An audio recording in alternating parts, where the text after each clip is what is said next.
মুসলমানেরা সব এক হয়ে যাও, কোরআনের আলোকে জীবন চালাও, রাসূলুল্লাহকে নেতা মেনে, রাসূলুল্লাহকে নেতা মেনে শাসন চালাও। সবখানে তোমার জীবন সুন্দর, সুখী হবে তোমার, সুখী হবে দো জাহানে। আমরা যারা এখানে হাজির হয়েছি প্রত্যেকে আল্লাহ সুবহানাহু ওয়া তাআলার দরবারে এলাহিতে আবেগ আপ্লুত কণ্ঠে আমরা যে আল্লাহ পাকের গোলাম, এই গোলামীর সবটুকুন ভালোবাসা ব্যক্ত করে ভক্তি ভরে মুক্তির আশায় তারই শেখানো উক্তি অনুযায়ী যুক্তির সাথে চুক্তি করতে গিয়ে আমরা সমস্বরে উচ্চ কণ্ঠে উচ্চ আওয়াজে পড়ে নিচ্ছি আলহামদুলিল্লাহ। আলহামদুলিল্লাহ তামলাহু মিজান, আলহামদুলিল্লাহ তামলাহু মা বাইনাস সামাওয়াতি ওয়াল আরদ।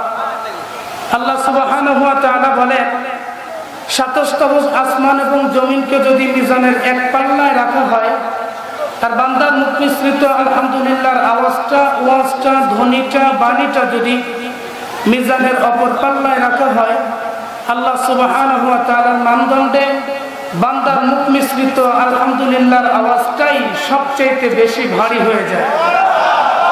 সব সুবহানাল্লাহ না আওয়াজ দিয়ে বলি আলহামদুলিল্লাহ। লক্ষ কোটি দরুদ ও সালাম হুজুরে আকরাম, যিনি নির্যাতিত, নিপীড়িত, শোষিত, বঞ্চিত মাজলুম জনতার চরম এবং পরম বন্ধু, যার আগমনের ফলশ্রুতিতে গোটা জাহিলিয়াতের সমাজে মানুষ নিজের বাপ দাদার চিরাচরিত কালজয়ী জীবন আদর্শের মুখে লাথি মেরে যে রাসূল ভাঙ্গা স্তূপের উপর দাঁড় করিয়েছিলেন ইসলামিক স্টেট, ইসলামিক সমাজ ব্যবস্থা, সে রাসূলের উম্মত হতে পেরে আমরা প্রত্যেকেই সংক্ষিপ্ত আকারে দরুদ সালাম পাঠ করছি। আল্লাহ যেন আমাদের দরদ মাখা দরুদটুকু হিটারের সাহায্যে পাখির গুঞ্জনে ভ্রমরের কলতানে ধ্বনিত প্রতিধ্বনি উন্নত তরুণত করে বিশ্বনবীর রওজা মুবারকে পৌঁছিয়ে দেয়। প্রত্যেকেই সংক্ষিপ্ত আকারে পড়ছি সাল্লাল্লাহু আলাইহি ওয়াসাল্লাম। সম্মানিত উপস্থিতি, জানতে চাচ্ছি সকলেই কেমন আছেন? নাকি আমি বসাতে একটু মন খারাপ হয়ে গেল যে হুজুর এতক্ষণ অনেক ওলামা হযরতদের মুখ থেকে আলোচনা শুনলাম, কিন্তু আপনার মতো সাইজ এমন হুজুর এর আগে এই চেয়ারে বসে না, আপনি বসাতে একটু বেকায় দেয় এমন মনে হচ্ছে নাকি? এমন মনে হওয়ার কোনো কারণ নাই। তার কারণ এখানে বসেছি, কথা বলবো কোরআন এবং হাদিস থেকে, ঠিক কিনা বলেন? এখন আমার আগে যে সমস্ত হযরতেরা কথা বলেছে ওনারাও কোরআন এবং হাদিস থেকেই বলেছে, ঠিক কিনা? নাকি ওনারা বাপ দাদার কিচ্ছা কাহিনী বলছে? বলে নাই তো? আমিও বলবো না ইনশাআল্লাহ। সম্মানিত উপস্থিতি, আমি আপনাদের সামনে কুরআনুল হাকিম থেকে অসংখ্য আয়াতের মাঝখান থেকে একটা মাত্র আয়াতে কারিমা তেলাওয়াত করেছি। আমি যে আয়াত থেকে তেলাওয়াত করেছি সূরাটির নাম হচ্ছে সূরা মাইদা। সূরার নাম কি? সূরা মাইদা। আমার সাথে একটু আওয়াজ দিয়ে জোরে করে সূরার নাম বললেই পাবেন ফায়দা। সূরার নাম কি? আর একটু জোরে বলা যায় কি? এই সূরা মাইদার 55 নম্বর আয়াত আমি তেলাওয়াত করেছি। বাংলা তাফসীর প্রত্যেকের ভাষায় আছে বলে আমি মনে করছি। তো আমার আলোচনা শুনে আগামীকালকে বাংলা তাফসীরের সঙ্গে মিলিয়ে দেখবেন কথাগুলো ঠিক আছে কিনা। যদি থাকে মানতে হবে কিনা, মানবেন তো ইনশাআল্লাহ। আসেন সাইডে কোনো কথা না বলে সরাসরি আলোচনার দিকে যাই। তার পূর্বে আমি আপনাদের কাছে একটা কথা বলতে চাই। আমরা যারা কোরআনের মাহফিলে বসেছি আমাদের কি খুব লস হয়ে যাচ্ছে নাকি লাভ? কোরআনের মাহফিলে বসলে লাভ আছে না নাই? যারা বসতেছে না, দাঁড়িয়ে আছে, এনারা কি রাগ করে আছে না কোন সমস্যায় বসতেছে না আল্লাহ মাহবুদাই ভালো জানে, ঠিক কিনা? তো আমি অনুরোধ করব ভাই, কোরআনের মাহফিলে না বসে বাইরে সাইডে এভাবে সেভাবে দাঁড়িয়ে থাকলে কোরআনের শানের খেলাফ হয়। এজন্য আমরা কেউ দাঁড়িয়ে না থেকে যতক্ষণ শুনবো কোরআনের মাহফিলে জান্নাতি বাগানে জান্নাতি মেহমান হয়ে বসে শুনবো। রাজি আছেন ইনশাআল্লাহ? আল্লাহ তাআলা তৌফিক দান করেন, বলেন আমিন। মুসলমান বাবাজিরা আমার,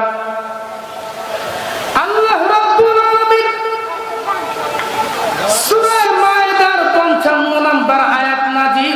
জানিয়ে দিলেন, পৃথিবীর মানুষরে আমি আল্লাহ তাআলার পক্ষ থেকে তোমাদেরকে যদি কোনো মেসেজ পৌঁছিয়ে দেই, যদি কোনো সুখের সংবাদ, যদি কোনো ভালো সংবাদ আমি আল্লাহ তোমাদের কাছে পৌঁছিয়ে দেই, তোমরা কি সেইটা সাদরে গ্রহণ করবা না? আমার বন্ধুরে, আল্লাহ নবী জনাবে মুহাম্মদুর রাসূলুল্লাহ সাল্লাল্লাহু আলাইহি ওয়াসাল্লাম আয়াতটাকে যখন পড়তে শুরু করলেন, আয়াতটাকে পড়ার পর সমস্ত পৃথিবীর মানুষদেরকে আল্লাহর নবী ডাক দিয়ে বললেন, পৃথিবীর মানুষরে, তোমরা আজকে দুনিয়ার বুকে চলতে ফিরতে গিয়া একটা মানুষ আরেকটা মানুষের সঙ্গে বন্ধুত্বতা করার জন্য পাগল পাড়া হয়ে গেলে, কথা বলেন ঠিক কিনা? আমার বন্ধুরে, আল্লাহ নবী ডাক দিয়ে বললেন, পৃথিবীর মানুষরে, আমি তোমাদের কাছে একটা কথা জানাতে চাই, আর তা হলো সূরা মাইদার 55 নম্বর আয়াত দ্বারা আল্লাহ তাআলা তোমাদেরকে বন্ধু বানানোর ওয়াদা দিয়ে দিয়েছে। চিৎকার দিয়ে বলেন সুবহানাল্লাহ। আল্লাহ রাব্বুল আলামিন কুরআনুল হাকিমের সূরা মাইদার 55 নম্বর আয়াতে ডাক দিয়ে বলেন, ইন্নামা ওয়ালিয়ুকুমুল্লাহ। জোরে বলেন আল্লাহু আকবার। বললেন, পৃথিবীর মানুষরে, নিশ্চয় নিশ্চয় আমি আল্লাহ হলাম তোমাদের বন্ধু। চিৎকার দিয়ে বলেন সুবহানাল্লাহ। আল্লাহ রাব্বুল আলামিন আরো ডাক দিয়ে বললেন, ও রাসূলুহু, শুধু আমি আল্লাহই তোমাদের বন্ধু না, আমি আল্লাহ তোমাদের বন্ধু, এরপরে ও রাসূলুহু, আমার রাসূলও তোমাদের বন্ধু। জোরে বলেন সুবহানাল্লাহ।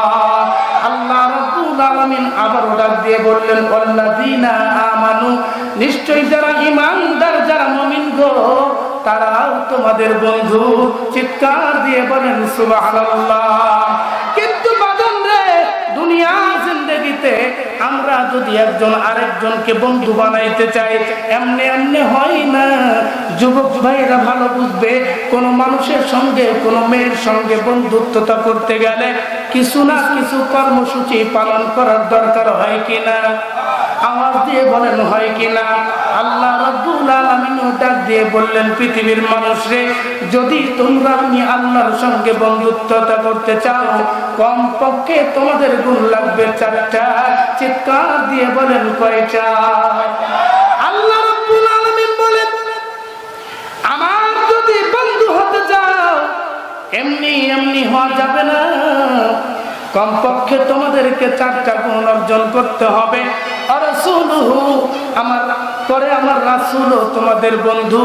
আর আমার রাসূলের সঙ্গে যদি বন্ধুত্বতা করতে চাও, রাসূলকে যদি বন্ধু বানাইতে চাও, আর গুণ লাগবে 4টা। চিৎকার দিয়ে বলেন সুবহানাল্লাহ। 4 আর 4 কত হয়? আমার বন্ধুরা, আল্লাহ রাব্বুল আলামিন বলেন, ওয়াল্লাযীনা আমানু, নিশ্চয় আমার রাসূলের পরে ঈমানদারেরাও তোমাদের বন্ধু। কিন্তু এই ঈমানদারদেরকে বন্ধু বানাতে গেলে এমনি এমনি হবে না। ঈমানদারদের সঙ্গে বন্ধুত্বতা করতে গেলেও কমপক্ষে গুণ লাগবে 4টা। তাহলে বলেন তো 3 4 কত হয়? 3 4 কত হয়? 3 4 12। সময় যদি থাকে আর আমি যদি প্রয়োজন মনে করি বাড়ায় দিব আরো। আপাতত কত? এই 12টা পয়েন্টে আলোচনা করতে যদি 13টাও বাজে, থাকবেন না ভাববেন? ভাববেন কারা? থাকবেন না তো? দেখা যাক কোন পর্যন্ত থাকতে পারে। তাহলে আল্লাহ রাব্বুল আলামিন বলেন যে আমি তোমাদের কি বন্ধু। আল্লাহ আমাদের কি বন্ধু। এখন এই মঞ্চে কোরআনের সব কথা যদি আমি ওপেনলি বলতে যাই, কিছু সমস্যা আছে না নাই? কিন্তু আজকের মাহফিলের যিনি প্রধান অতিথি জনাব মোহাম্মদ মুজিবুর রহমান ভাই, উনি যদি আমার বন্ধু হয়, যদি কোনো সমস্যা হতেও চায়, সেটাও সলভ হওয়ার সম্ভাবনা আছে না নাই? এক কথায় বোঝা গেল যে গাজীপুর জেলার যিনি এমপি সাহেব, উনি যদি আমার বন্ধু হয়, তাহলে তাহলে আমার কোনো গাজীপুরে আপাতত অসুবিধা হওয়ার কথা না। তাহলে দুনিয়ার জিন্দেগিতে আসছি মাত্র 40, 50, 30, 35 বছর হায়াত নিয়ে। এই হায়াতের জিন্দেগিতে দিন ফুরিয়ে যাবে, কবরের বাড়িতে যখন থাকতে হবে তখন আল্লাহকে বন্ধুরূপে পাওয়ার দরকার আছে না নাই? আল্লাহ যদি আমাদের বন্ধু হয়ে যায়, কারো কি কোনো অসুবিধা আছে ভাই? আল্লাহকে বন্ধু হিসেবে পাওয়া আমাদের দরকার আছে না? মুসলমান বাবাজিরা আমার, আল্লাহ রাব্বুল আলামিন ডাক দিয়ে বলেন, পৃথিবীর মানুষরে, আমি আল্লাহ রাব্বুল আলামিনকে যদি তোমরা বন্ধু বানাতে চাও, যেই 4টা কর্মসূচি লাগবে আমি সরাসরি আলোচনার দিকে যেতে চাই। আল্লাহ রাব্বুল আলামিন বলেন, যদি তোমরা আমি আল্লাহ তাআলাকে বন্ধু রূপে পেতে চাও, 4টা কর্মসূচি লাগবে, 4টা গুণ লাগবে। তার মধ্যে 1 নাম্বার গুণ হলো, আমার পক্ষ থেকে যেই চিঠিটা, যে লাভ লেটারটা তোমাদের মাঝে আমি পাঠিয়েছি, এই চিঠিটাকে মুসলিম মিল্লাতের পড়া লাগবে। চিৎকার দিয়ে বলেন সুবহানাল্লাহ। আল্লাহর পক্ষ থেকে যেই চিঠিটা এসেছে তার নাম কি? আল কোরআন। জোরে বলেন, নাম কি? আল কোরআনের সৈনিক আমার নেই তো কোনো ভয়, এক আল্লাহর গোলাম আমি, এই তো পরিচয় আমার, এই তো পরিচয়। কথা বলেন ঠিক কিনা? আমার বন্ধুরা, অনেকে মনে মনে ভাবতে পারেন, হুজুর আল্লাহর কালাম কোরআন পড়া লাগবে, এই কথা কি স্টেজে না বললে না? আমরা তো জানি, কিন্তু বাজার, আমি আল কোরআন রিসার্চ ফাউন্ডেশনের একজন ন্যূনতম সদস্য হিসাবে একটা জরিপ আপনাদের সামনে বলতে চাই। তা হলো, গোটা বাংলাদেশ না, পুরো পৃথিবীর মানুষকে 100-এ রূপান্তরিত করেন। এই 100 জন মানুষের মধ্যে 95 জন মানুষ আছে যারা আল্লাহর কালাম কোরআন পড়তে জানে না। চিৎকার দিয়ে বলেন, ঠিক বললাম না বেশি? আমার বন্ধুরা, বাকি থাকলো 5% মানুষ। এই 5%-এর মধ্যে থেকে আপনি আরো 4% বিয়োগ করে দেন, আরো 4% বাদ দেন। তার কারণ হলো, এই 4% মানুষ কোরআন পড়তে জানে ঠিকই, কিন্তু সহি শুদ্ধ ভাবে না। ঠিক কিনা? এর সঙ্গে আরো 1/2% যোগ করেন, যেই মানুষেরা কোরআন পড়তে জানে কিন্তু অর্থ জানে না। বাকি থাকলো only 1/2%। এই 1/2% মানুষ আছে যারা আল্লাহর কালাম কোরআনকে সহিভাবে শুদ্ধভাবে পড়তেও জানে, অর্থও জানে। কথা বলেন ঠিক কিনা? এখন একেবারে নিম্ন স্থলের পর্যায়ে 1/2% এসে আমরা দাঁড়িয়েছি। এই 1/2%-এর সঙ্গে বাকি 99, 0.5% যতদিন পর্যন্ত আমরা যোগ না করব, ততদিন পর্যন্ত মুসলমানের কপালে লাঠি ছাড়া, পিটন ছাড়া অন্য কিছু জুটার সম্ভাবনা নাই। ঠিক কিনা বলে? এতক্ষণ যা আলোচনা করলাম তার ফিনিশিং দিয়ে দেই। চিনির বস্তাতে লবণ লেখে পিঁপড়াকে কি দমন করা যায়?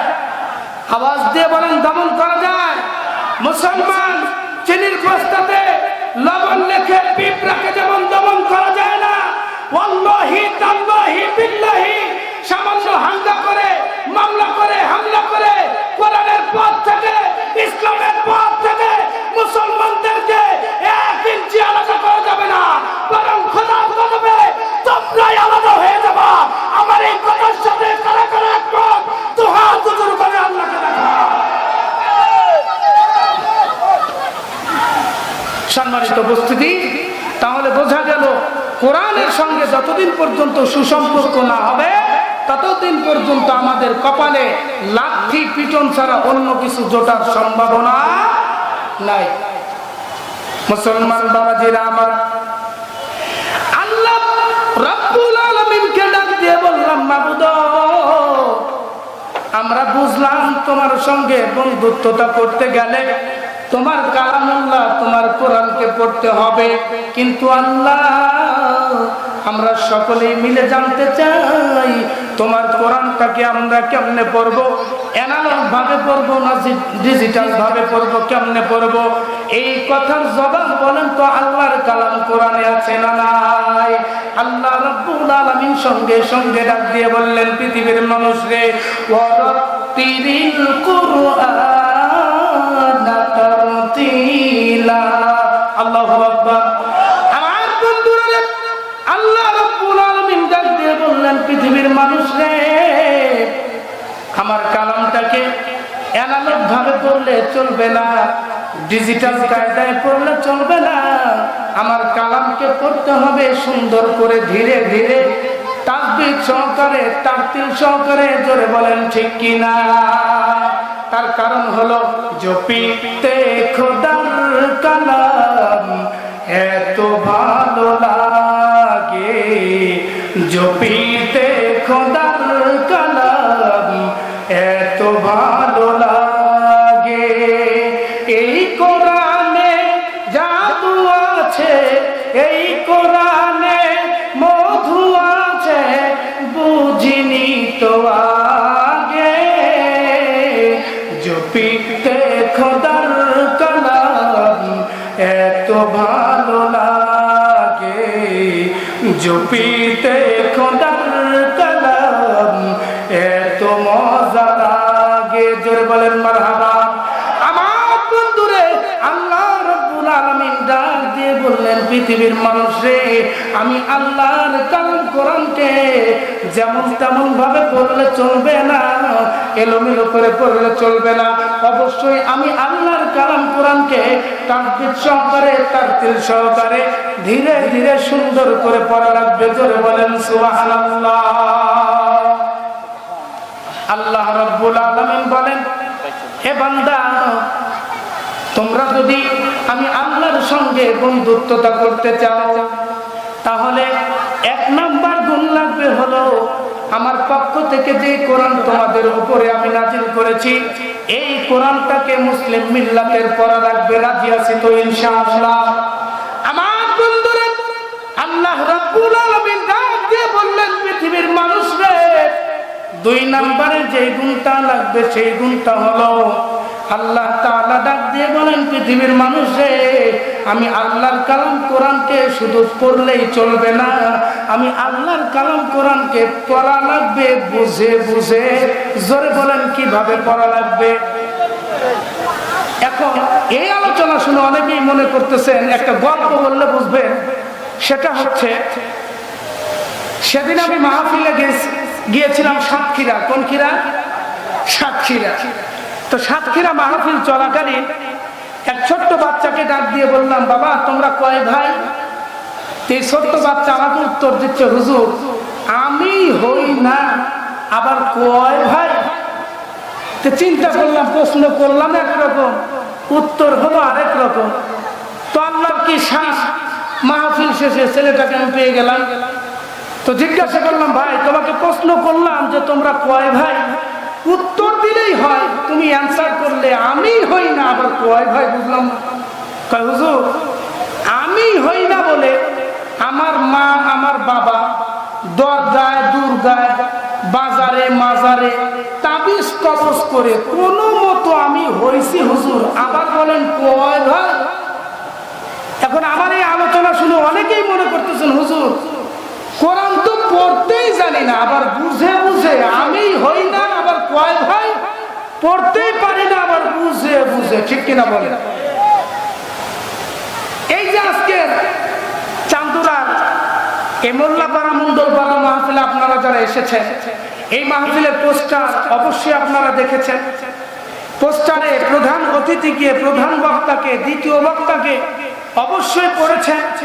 মনোযোগ দিয়ে পড়ার পরে জায়গাটা কোথায়, কবে, কয় তারিখে সব কিছু বোঝার পরেই তো এসেছেন। ঠিক কিনা বলেন?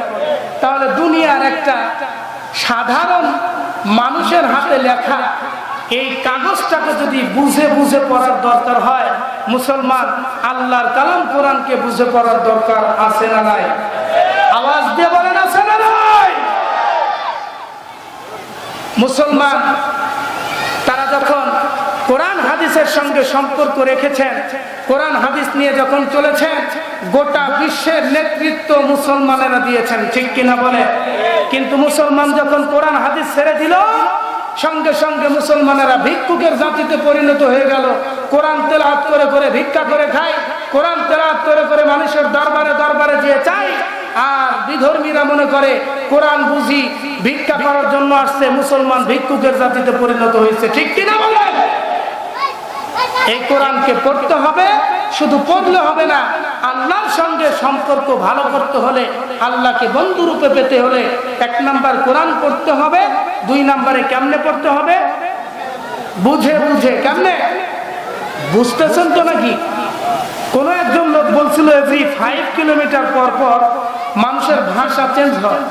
তো আমি নাটোরের মানুষ, আপনারা বিভিন্ন অঞ্চলের মানুষ, সব চাঁদপুরের লোক বলা যাচ্ছে না, ঠিক কিনা বলে? তো আপনাদের ভাষার সঙ্গে আমার ভাষার কিছু পার্থক্য থাকতেই পারে। কোন একজন বলছিল বন্ধুর বাড়ি নোয়াখালী, শুনছনি গো নানি, নোয়াখালীলা বন্ধু আমার পানিরে কয় হানি। তো ভাষা যদি না বুঝে থাকেন, আমারে বললে যতক্ষণ বুঝবেন না বোঝানোর চেষ্টা করব, অসুবিধা আছে? মুসলমান বাবাজিরা আমার,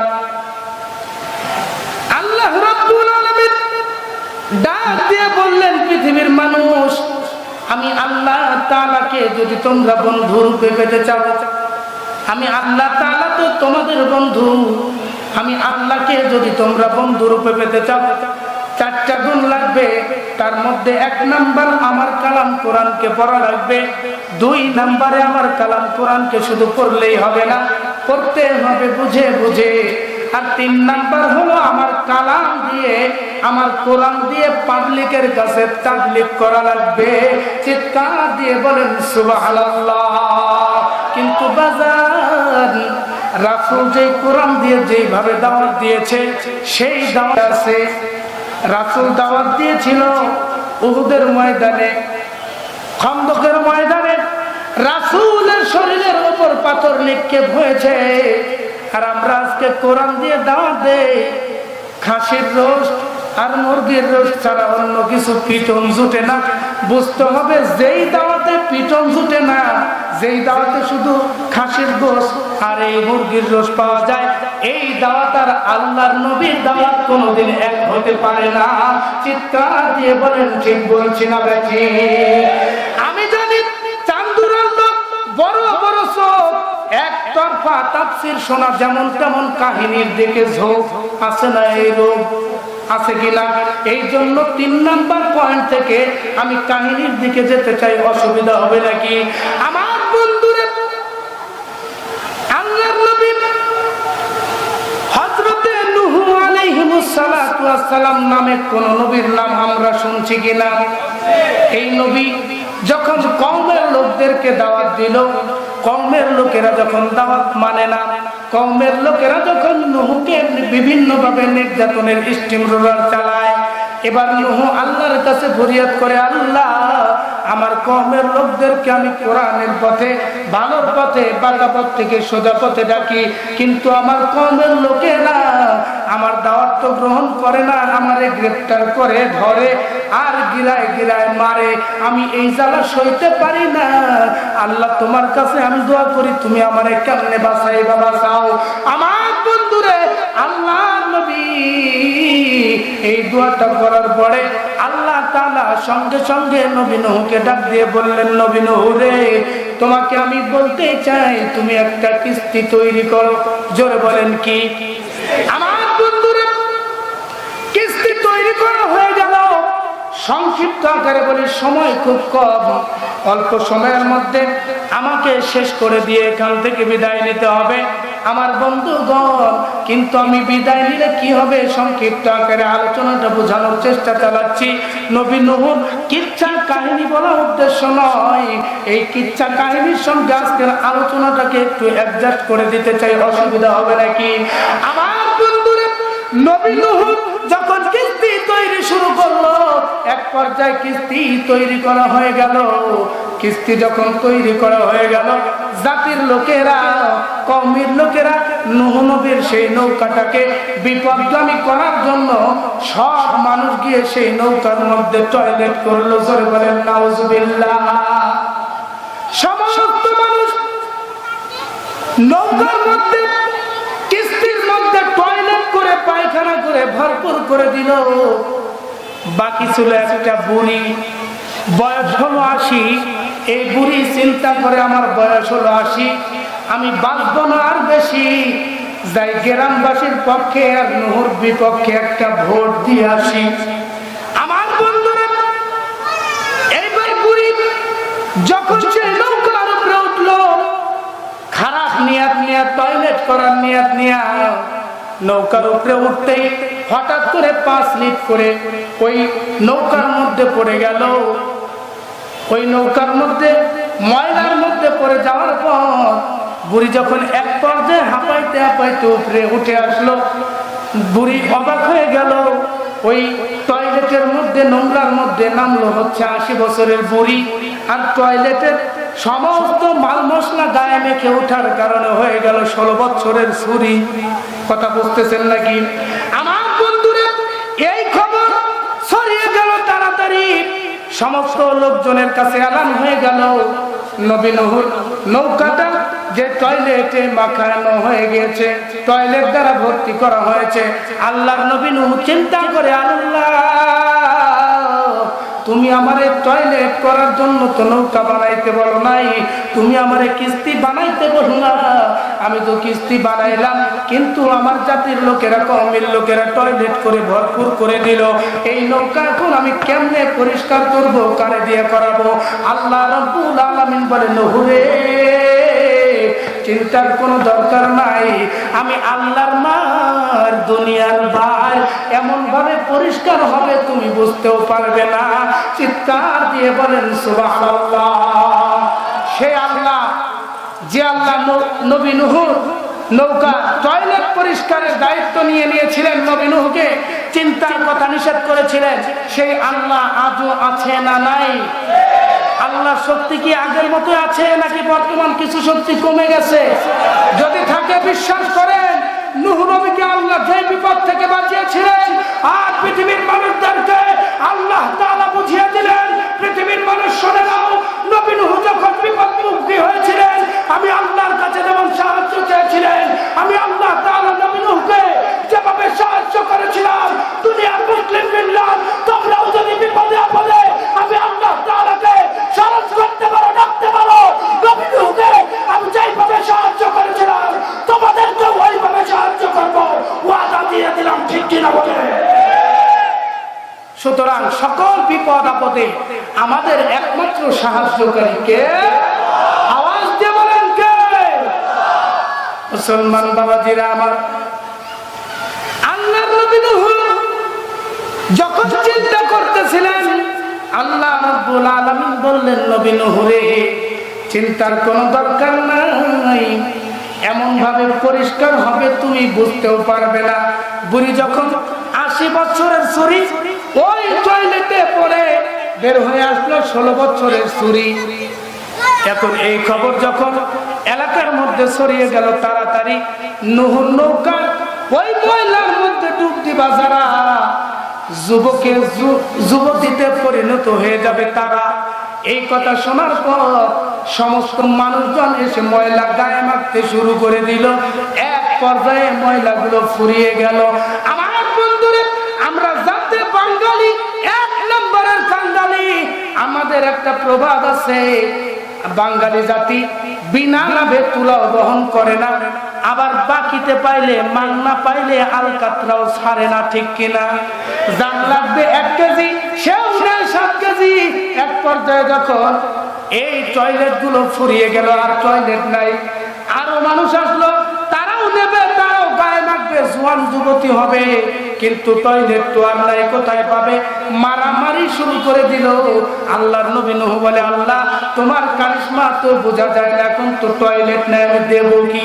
আল্লাহ বলে, নবী নূহ রে, এইবার তুমি নৌকার সামনে দাঁড়িয়ে যাও আর তুমি একটা ফতোয়া দাও।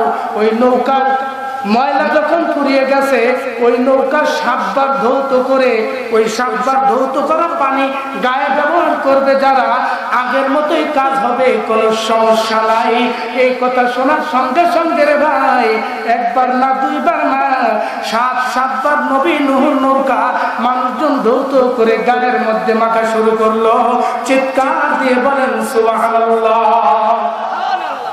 আল্লাহ তাআলা ডাক দিয়ে বললেন, নবী নূহ,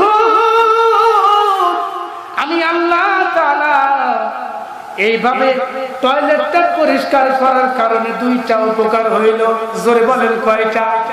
1 নাম্বার হলো, ওই নৌকাটাকে তো ধৌত করাই লাগতো, আমি আল্লাহ তাআলা ডিজিটাল পদ্ধতিতে ধৌত করে নিলাম। আর 2 নাম্বার হলো, আমরা গ্রামগঞ্জের মানুষ তারা জানি, একটা কাঠের সঙ্গে আরেকটা কাঠ জোড়া দিলে মাঝখানে কিছু ফাঁকা থাকে কিনা। এই ফাঁকার মধ্যে যারা নৌকার মাঝি, তারা অনেক কিছু দিয়ে ওই ফাঁকা বন্ধ করে তারপরে নৌকাটা পানিতে নামায়, ঠিক কিনা? আল্লাহ বললেন, নবী নূহ রে, চিন্তার কোনো দরকার নাই, আমি আল্লাহ তাআলা টয়লেট পরিষ্কার করি নাই, ওই একটা কাঠের সঙ্গে আরেকটা কাঠ জোড়া দেওয়ার পরে যে ফাঁকাটা ছিল, এই ফাঁকাটা আমি আল্লাহ বন্ধ করে দিলাম। চিৎকার দিয়ে বললাম সুবহানাল্লাহ।